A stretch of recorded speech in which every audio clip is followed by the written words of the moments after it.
Chapter 5: The Bargain. When the fall ended this time, there was no crash. Deagan simply stopped.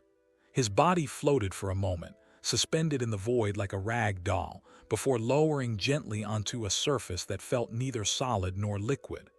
He stood, trembling, his burns still raw, his muscles screaming with every movement. The world around him was utterly black, an infinite abyss with no ground, no sky, only a faint mist swirling around his ankles. There was no sound but his own ragged breathing. Then a light appeared ahead. Not warm, not inviting, cold and white, cutting through the darkness like a blade. It wasn't a sun nor a star, but a doorway standing alone, freestanding, glowing faintly. Something in his chest pulled him toward it, as if the doorway called to him. He took a step, then another. As he approached, the mist thickened, swirling upward until it coiled around him like living smoke. It slithered across his skin, chilling and burning at the same time.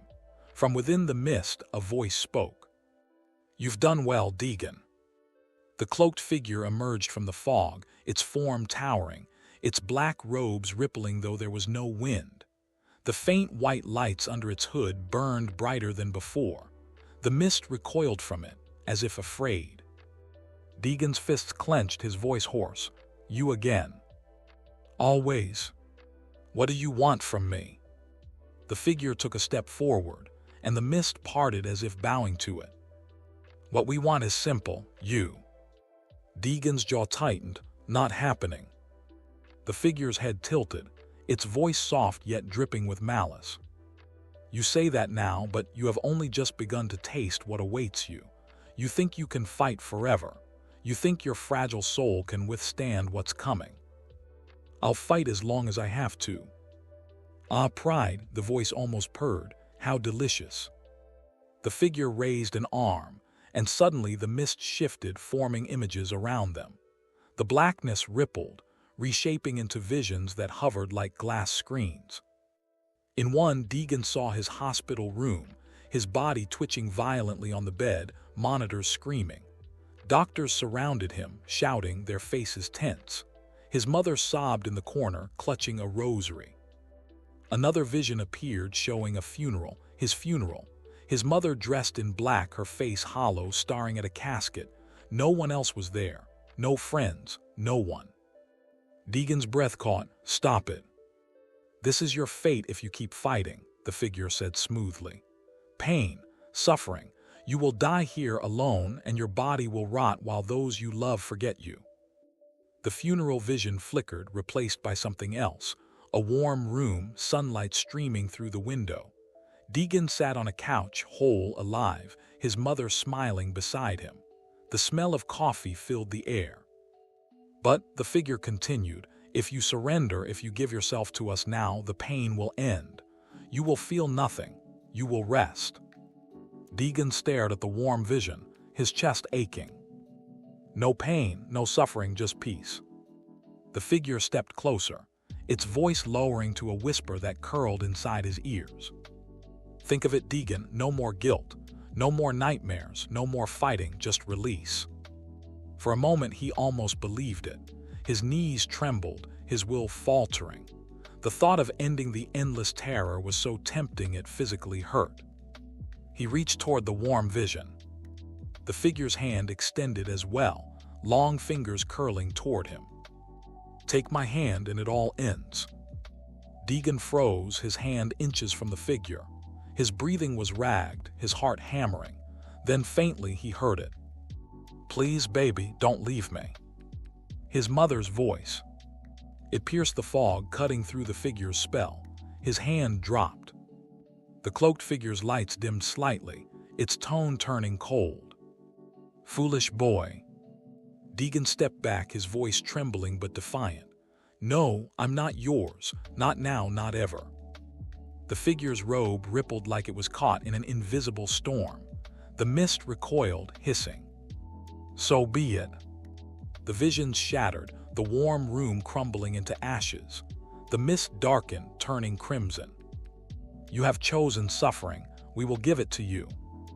The ground beneath Deagan split open. chains bursting upward, wrapping around his arms and legs. They burned like fire, searing his flesh, dragging him down. The figure leaned closer, its voice now a roar. "Every choice you make has a price. Remember that." With one final pull, the chains yanked him into the abyss.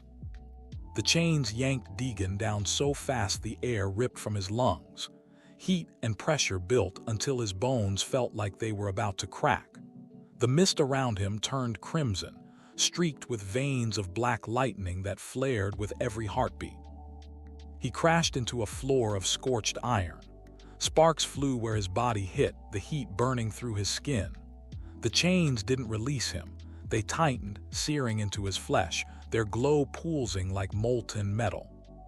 He screamed, thrashing, but the more he struggled, the tighter they constricted.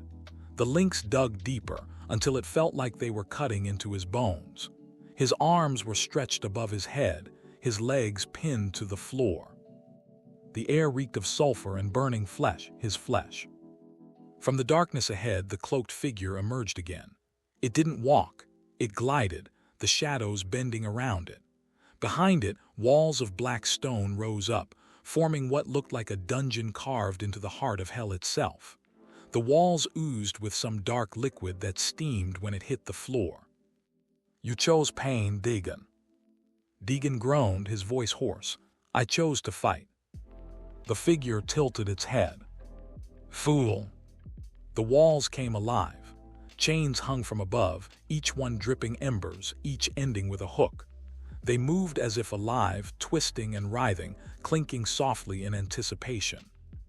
From the corners of the room, creatures crawled forth, emaciated things with elongated arms, their fingers like needles. Their faces were masks of skin stretched too tight, their mouths sewn shut, yet they hissed and screeched in voices that rattled his bones. The figure gestured to them. "Do with him what you will." The creatures swarmed. They grabbed at his skin, their nails ripping shallow cuts across his chest and arms. They didn't attack all at once. They took turns, each one cutting a little deeper, feeding on his screams. One tore open the burn across his shoulder, and he roared in agony. "Don't give in, don't give in." The chains tightened, pulling until his shoulders felt like they were tearing from their sockets. The hooks above began to lower, dripping molten metal. One brushed against his arm and the flesh sizzled, the pain white-hot. The cloaked figure watched silent, its glowing lights unblinking. "Say the word, Deagan, and it ends." Deagan spat blood, his voice trembling but fierce.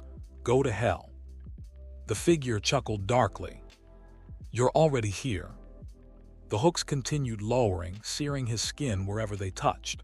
The creatures tore at him with precision, dragging the pain out, savoring it. His vision blurred, the edges going black, but still he clung to consciousness. Then a sound pierced through it all.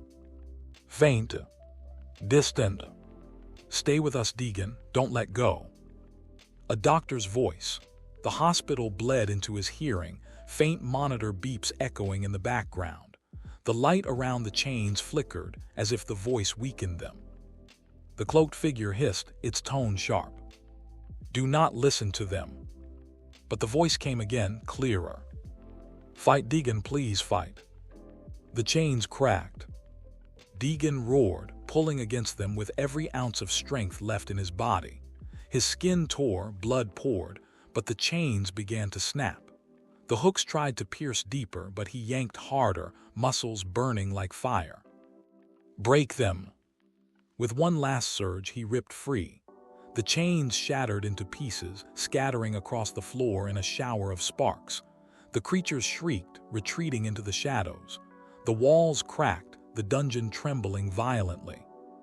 The cloaked figure remained still, though its voice rumbled with fury. "You will regret this defiance." Deagan staggered to his feet, bloodied, shaking, but standing. "Bring me whatever you want. I'll fight all of it." The figure's glowing lights flared bright white, and the floor gave way, opening into a pit of swirling darkness. Then fall and fall again. There is no end to what awaits. The pit swallowed him. The last sound he heard a whisper that crawled inside his mind. "You will break, Deagan. Everyone breaks."